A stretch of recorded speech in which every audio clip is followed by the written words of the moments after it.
Months after a popular Houston bull rider was killed, a woman has been arrested in connection to his death. Police say 21-year-old LaShawn Bagley shot Ouncie Mitchell during her Salt Lake City apartment or outside of her apartment in September. Mitchell was in town competing in the Utah State Fair and was staying with Bagley during his stop. They got into some kind of argument at the bar after his win, and when he tried to retrieve his things from Bagley's apartment after, she reportedly opened fire. Demetrius Omar Lateef Allen, better known as Ouncie Mitchell, was in his prime when he was killed. We were prepared for the arena, but for him to be taken from us by a gunshot, that was something that we couldn't have imagined. Ouncie's grandmother, Mama Minty, describes him as a one-of-a-kind man who loved to ride, loved to fish, and was a great dad to his now 5-year-old daughter. He'd come over each year to put up lights and help her get ready for the holidays, but this go-round, he wasn't there. This year, it was Christmas, but it didn't seem like Christmas without Ouncie. According to Salt Lake City Police Department, Ouncie stayed at LaShawn Bagley's place in September 2022 while in town for a competition. Sugar Ray's the bull around the right, now back to the left into his hand, finish it!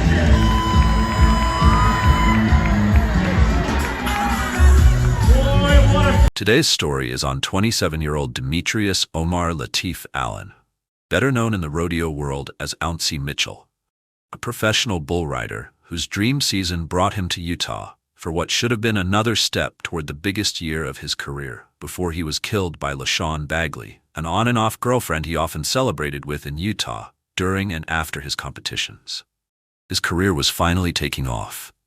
He had just competed at the Utah State Fair, climbed into the top ranks of professional bull riding, and was already looking ahead to the next competition. Back home, his family couldn't have been prouder, and his 4-year-old daughter was waiting for her daddy to return. Before leaving Utah, Demetrius made one last stop at LaShawn's apartment to collect his belongings. Minutes later, gunshots shattered the night. What should have been the end of another successful weekend instead became the beginning of a case that would leave his family searching for answers and divide opinion long after the shooting itself. What really happened outside that apartment just hours after his final ride? Welcome to Family Crimes TV. I bring you gripping true crime stories every day, centered around family, relationships, and the moments where everything changes. If you're drawn to real cases, dark realities, and the psychology behind crimes within families, subscribe now and like this video as you step deeper into the story with me. For Demetrius Omar Lateef Allen, better known throughout the rodeo world as Ouncie Mitchell, life was never measured by ordinary milestones. It wasn't centered around office jobs, 9-to-5 schedules, or weekends off. Instead, his life revolved around dusty arenas, livestock trailers, highway miles, and the next 8-second ride. Every season brought another chance to prove himself, another opportunity to climb a little higher, and another town waiting just beyond the horizon. By 2022, years of dedication were finally beginning to pay off. His name was becoming familiar to rodeo fans across the country, and people who had watched him grow up believed they were witnessing the beginning of something special. That journey had started long before anyone outside the rodeo community knew his name. Demetrius grew up in Fresno, Texas, just southwest of Houston, in a close-knit community where family meant everything. It was the kind of place where children spent more time outside than indoors, where neighbors recognized one another, and where traditions were passed from one generation to the next. For the Allen family, those traditions weren't centered around football or baseball. They revolved around rodeo. Rodeo wasn't simply entertainment in the Allen household. It was part of who they were. Long before Demetrius ever climbed onto an animal himself, he was surrounded by people who lived and breathed the sport. His father had built a reputation as a bull rider years before, and the arena quickly became as familiar to Demetrius as his own backyard. When Demetrius was born on June 29, 1995, he was unusually small. Because of his size, family members affectionately nicknamed him Ouncie. The playful nickname stayed with him throughout childhood and eventually followed him into adulthood, becoming the name fans across the country would recognize every time he entered an arena. From an early age, there was little doubt about the path he would follow.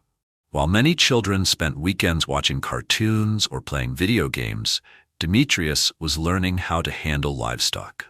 His mother enrolled him in sheep riding competitions while he was still very young, giving him his first taste of what it felt like to hold on as an animal exploded out of the gate beneath him. For most children, it would have been terrifying. For Demetrius, it was exhilarating. As he grew older, the challenges grew with him. Sheep eventually became steers, and every new step demanded more courage, better balance, and greater determination. Falling wasn't unusual. Bruises came with the territory, but getting back up was simply part of the process. The adults around him noticed something that couldn't be taught. Demetrius never seemed rattled. He respected the danger without letting it intimidate him. That quiet confidence became one of his defining traits, and with every competition, it became more obvious that he wasn't simply participating because his family did. He genuinely belonged in the arena. It's Ouncie Allen, number 2 rookie in the Resistol Rookie of the Year race. From Houston, Texas. Ouncie, let's ride him.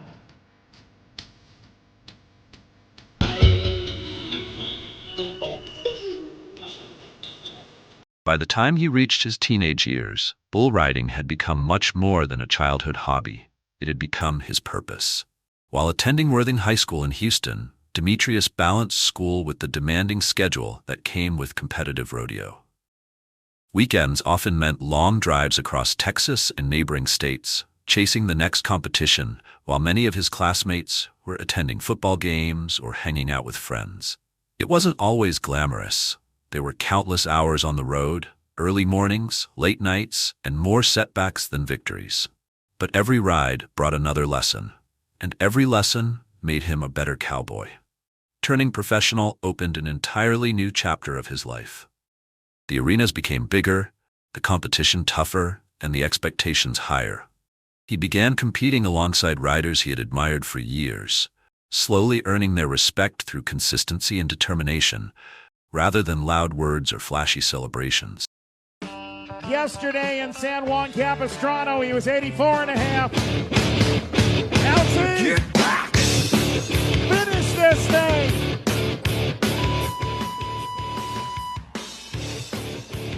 Yeah. One event became especially meaningful to him, the Bill Pickett Invitational Rodeo. Rich in history and deeply connected to generations of black cowboys, it represented far more than another competition. Standing in those arenas connected Demetrius to a legacy that stretched back decades, and it gave him the opportunity to compete alongside his father, creating memories neither of them would ever forget. As his career continued to grow, traveling became a way of life. Airports, highways, hotels, fairgrounds, and rodeo arenas blurred together into one continuous journey. Every city brought new faces, new competitors, and another opportunity to prove himself. Within the rodeo community, his reputation quietly grew. People rarely described him as loud or attention-seeking. Instead, they spoke about his character. Friends remembered someone who treated everyone with respect regardless of who they were. Fellow riders described him as calm under pressure, someone who carried himself with quiet confidence rather than arrogance. Family members often smiled when remembering his sense of humor. He enjoyed making people laugh, but he never felt the need to be the center of attention. Outside of rodeo, his life was remarkably simple. He enjoyed fishing whenever he had the chance. He valued spending time with family. His faith remained important to him, and those closest to him often spoke about his love of church and reading the Bible. Success never seemed to change who he was. One role meant more to him than any championship ever could: fatherhood. His daughter, Nyla, quickly became the center of his world. Even though bull riding required him to spend weeks traveling from one competition to another, those who knew him said he never stopped being a devoted father. Every trip home became an opportunity to make memories with her. They went fishing together, they laughed together. She adored her daddy, constantly talking about him and proudly telling others about the adventures they shared. No amount of time on the road ever changed the bond they had. Like many professional athletes, Demetrius dreamed about reaching the biggest stages in his sport.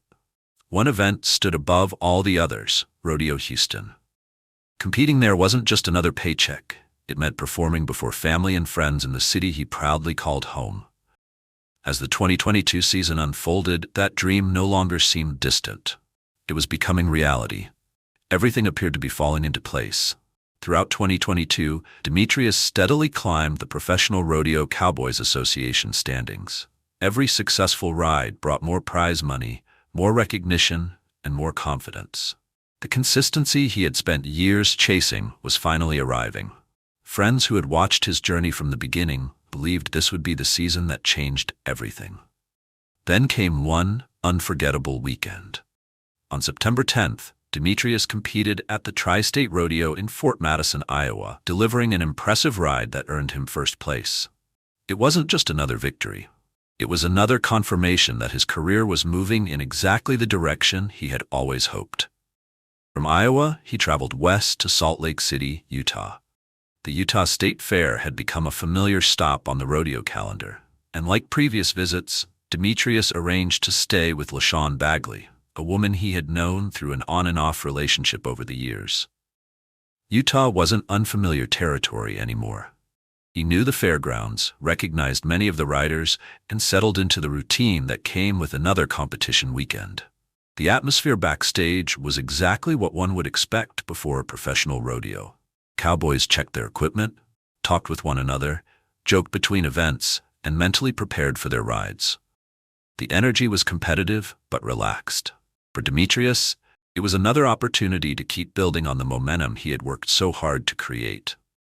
On September 11, 2022, he spent the day doing what he loved most. He prepared his gear, spent time around fellow competitors, and eventually climbed onto another bull before a crowd gathered at the Utah State Fair. Once again, he demonstrated the calm confidence that had become his trademark. By the end of the competition, there was every reason to believe he would soon be packing his bags and heading toward the next stop on the rodeo circuit. With the event over, there was finally time to relax. Later that evening, Demetrius met up with LaShawn. Another woman joined them, and together they headed into downtown Salt Lake City. After days spent traveling and competing, it seemed like an ordinary way to unwind before everyone eventually went their separate ways. The music played, conversations flowed, and for a while, the evening unfolded much like countless others before it. But as the night continued, something quietly began to change. As the evening continued, the mood slowly began to shift. What had started as an ordinary night after the rodeo no longer felt quite the same. Demetrius, LaShawn, and another woman had spent time together after leaving the Utah State Fair before heading to a club in downtown Salt Lake City. For a while, nothing appeared unusual. It was simply three people, unwinding after a long day, surrounded by music, conversation, and the energy that fills a city late at night. Sometime during the evening, however, an argument developed between Demetrius and LaShawn. Exactly how that conversation unfolded has never been fully established publicly, but it became clear that whatever had been said had changed the atmosphere completely. The easygoing mood disappeared, replaced by frustration and hurt feelings. Rather than staying together, the evening came to an abrupt end. The disagreement continued as they made their way toward the parking garage. According to investigators, Demetrius followed LaShawn there, trying to speak with her before she left. The conversation was brief, and it accomplished little. LaShawn got into her vehicle and drove away. Investigators would later allege that she drove off quickly enough that Demetrius had to move out of the way to avoid being struck. Whether intentional or simply the result of an emotional departure, it marked the point where the two went in different directions. Demetrius didn't chase after her. Instead, he accepted that the night was over. His belongings were still inside LaShawn's apartment, including expensive rodeo equipment he would need for upcoming competitions. Rather than letting the situation drag on, he decided the simplest solution was to collect his things and leave. The woman who had remained with him accompanied him as they ordered a rideshare back to the apartment. During the drive, Demetrius tried to reach LaShawn. He sent text messages. He called. He wanted his belongings, nothing more. There was another competition waiting somewhere down the road, another flight to catch, another arena preparing for the next event. There was no reason to leave valuable equipment behind. Meanwhile, LaShawn had already returned to her apartment. The drive back across Salt Lake City was quiet. The excitement of the rodeo and the nightlife had faded, replaced by the silence that often follows an argument. When the rideshare eventually pulled into the apartment complex, it was already after midnight. Demetrius and the woman stepped out. The neighborhood was calm. Most residents had settled in for the night, and only a few lights remained visible through nearby windows. They walked toward the apartment. Demetrius approached the front door and knocked. There was no answer. He waited. He knocked again. Still nothing. He reached for his phone once more and called. No answer. Another text. Still nothing. From outside, there was little indication of whether anyone inside intended to respond. Minutes passed. The woman beside him also tried calling and knocking, hoping someone would answer so they could retrieve the belongings and leave. The apartment remained quiet. At one point, the woman later recalled seeing movement from inside, believing someone had looked through the blinds before disappearing again. Whether anyone intended to open the door remained uncertain. Outside, Demetrius continued waiting. Inside, no one answered. The silence became heavier with every passing minute.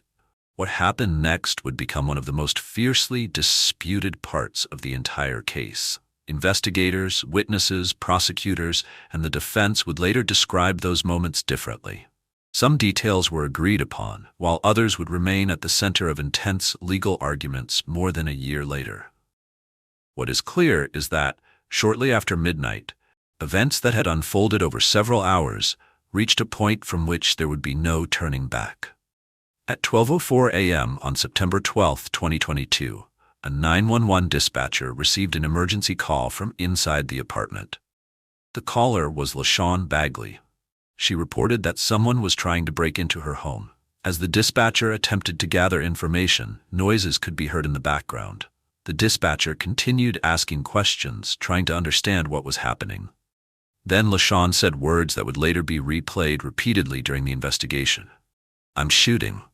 Gunfire followed. Outside the apartment, bullets tore through the glass door.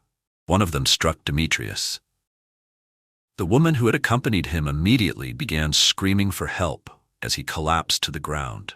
Within moments, frantic calls were reaching emergency dispatchers. Police officers and paramedics rushed toward the apartment complex. When officers arrived, they found Demetrius lying outside the residence, suffering from a gunshot wound. Emergency crews immediately began life-saving efforts before transporting him to a nearby hospital. Despite those efforts, the injuries proved too severe. Doctors were unable to save him. 27-year-old Demetrius Omar Lateef Allen, known throughout the rodeo world as Ouncie Mitchell, was pronounced dead. Only hours earlier, he had been doing what he loved most, climbing onto another bull before cheering fans at the Utah State Fair. Now, one of rodeo's brightest young stars was gone. Back in Texas, the phone calls began. No parent ever expects to receive news like that. For Demetrius's mother, Lakita Allen, the loss was almost impossible to comprehend. Her only son had left home chasing the career he had worked toward since childhood. She expected to hear about another competition, another successful ride, another story from the road. Instead, she was told he had been killed. His grandmother struggled to process it as well. She had watched the little boy everyone called Ouncie grow into a respected professional cowboy, never imagining that his journey would end hundreds of miles away from home.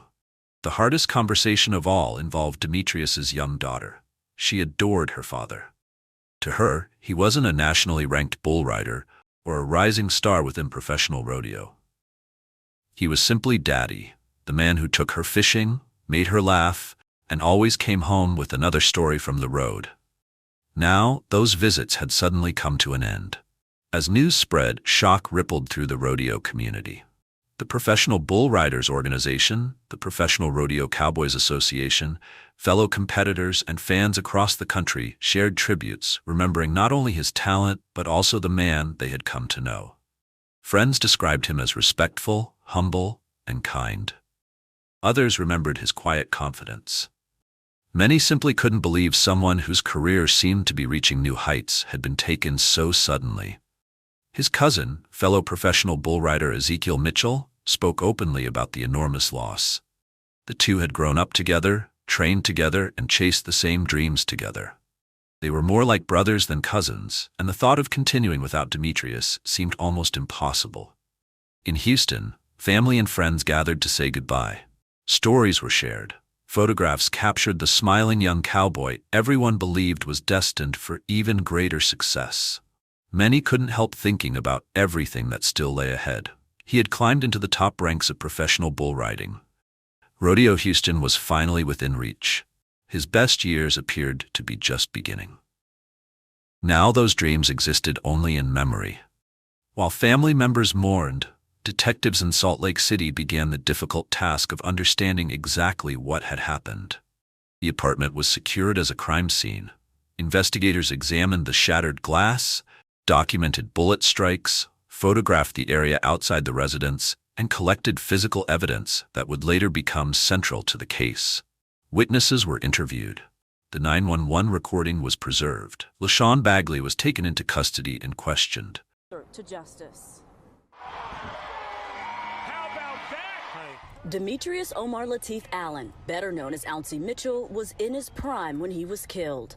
We were prepared for the arena, but for him to be taken from us by a gunshot,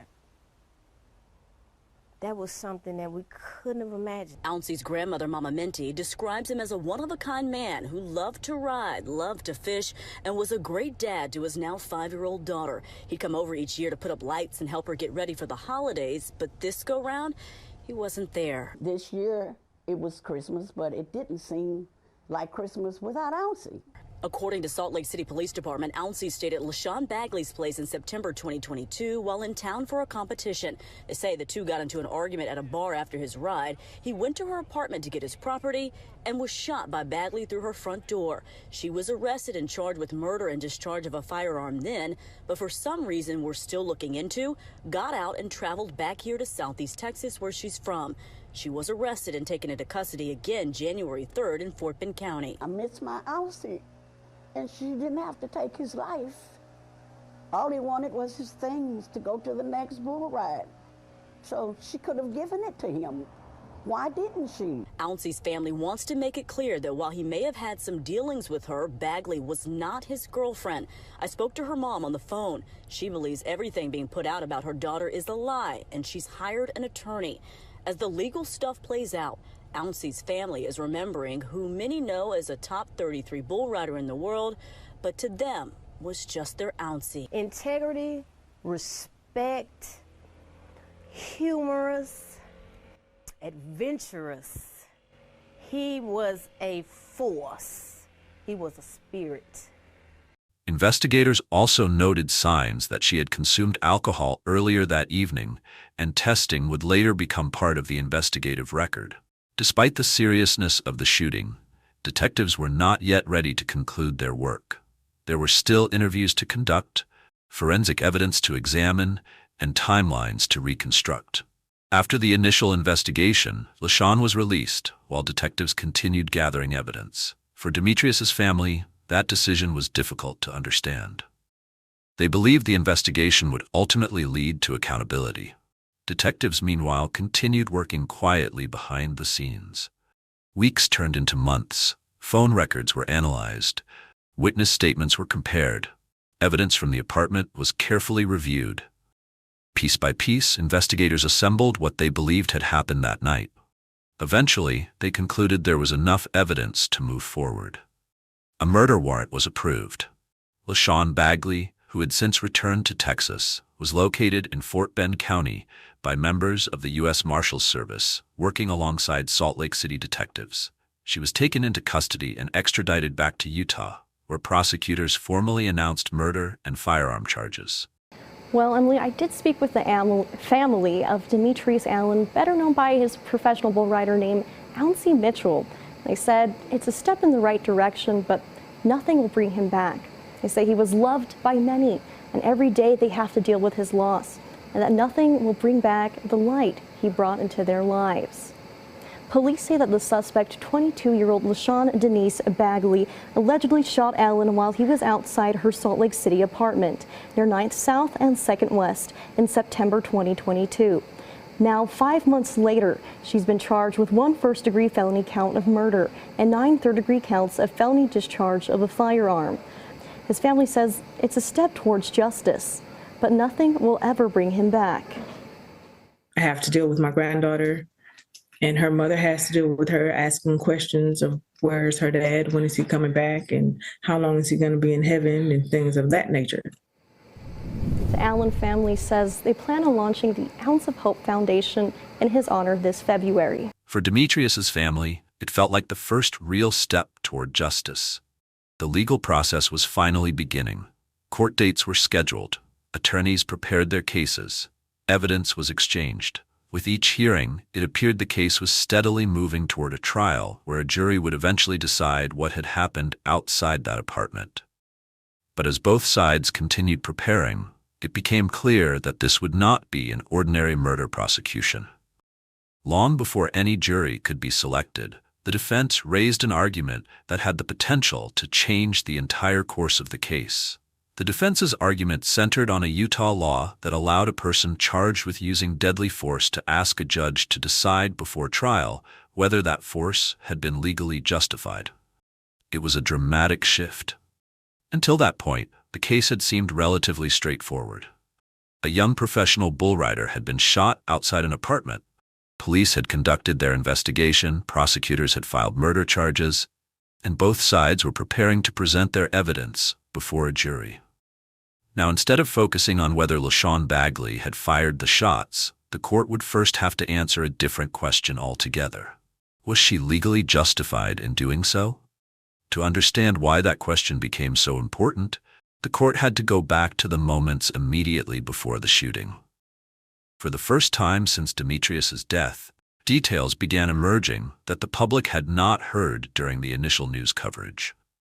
Prosecutors maintained the position they had built over months of investigation. They argued that Demetrius had returned to the apartment for one simple reason: to collect his belongings before leaving Utah. They pointed to text messages showing that he had told LaShawn he was coming to retrieve his property.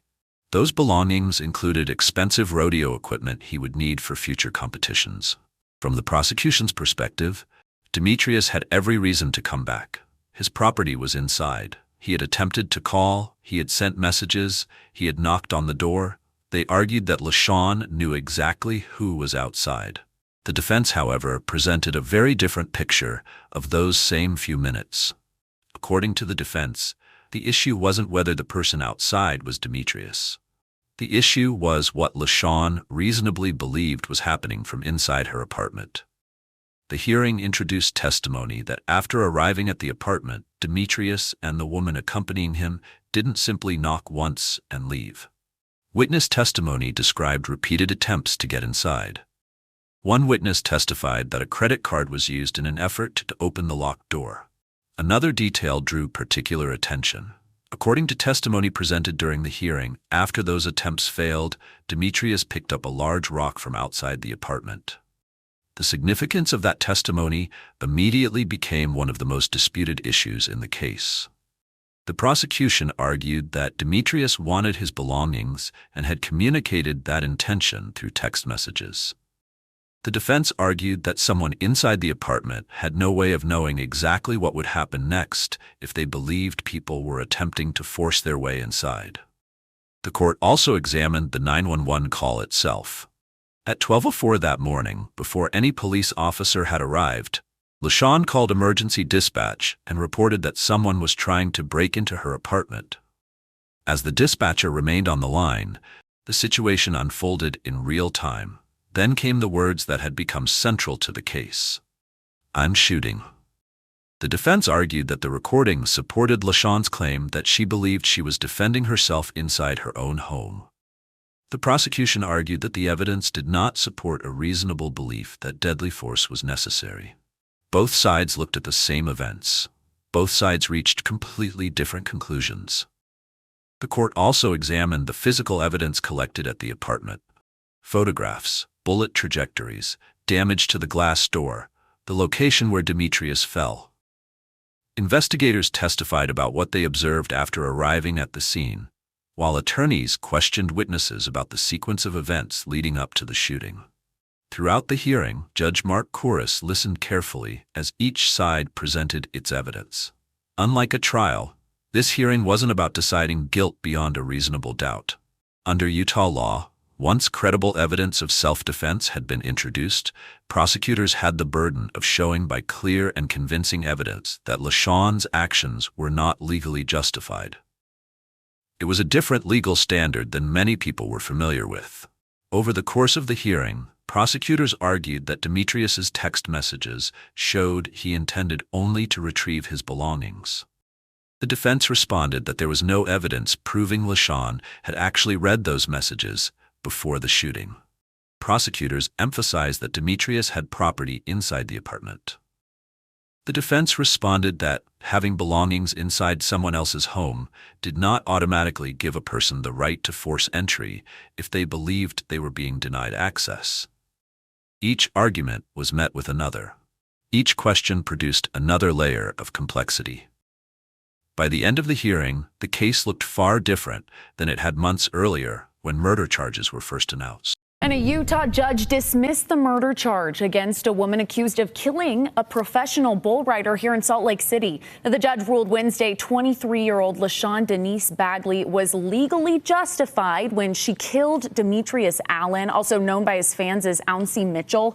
The court ruled the state didn't present clear and convincing evidence that this was murder and ordered the case dismissed. Now, Bagley was accused of shooting and killing Mitchell in 2022 at a downtown Salt Lake City apartment. So we spoke with Clayton Sims, a criminal justice attorney, more about the case. So you don't have to wait till you're attacked. If an attack is imminent, if you believe that you are threatened, you can strike the first blow. You can shoot someone if you think that you were going to suffer injury. So it had to be the type of threat that was imminent. All right. Now, Sim also says that in Utah, you have the right to protection in your own space and the right to defend yourself, especially in your own home. He says that's protected by law. Sims also says that yesterday the case was dismissed with prejudice. So that means the case cannot be refiled unless the state appeals the judge's decision. For LaShawn, it marked the end of the criminal prosecution. For Demetrius's family, however, it was another heartbreaking chapter in a loss they had been living with since September 2022. Some people believed the judge had correctly applied Utah's self-defense law. Others believed Demetrius had been denied the opportunity for a jury to hear the case. The ruling sparked debate far beyond Utah, with many discussing where the line should be drawn between defending one's home and the use of deadly force. Those conversations continue today. What never changed was the loss felt by the people who loved Demetrius. Regardless of where people stand on the court's decision, one fact remains beyond dispute. On September 12, 2022, Demetrius Omar Lateef Allen's journey ended at just 27 years old. His story continues to be remembered not only through court records or headlines, but through every family member, every friend, every fellow cowboy, and every young rider who still looks at Ouncie Mitchell's life as proof that dreams can be built one ride at a time, even if they are sometimes cut far too short. Thank you for watching Family Crimes TV. If you've been following these gripping true crime stories with me, make sure you subscribe because I bring you powerful, thought-provoking crime videos every single day. If this case stayed with you, there's more waiting for you here. See you in the next one.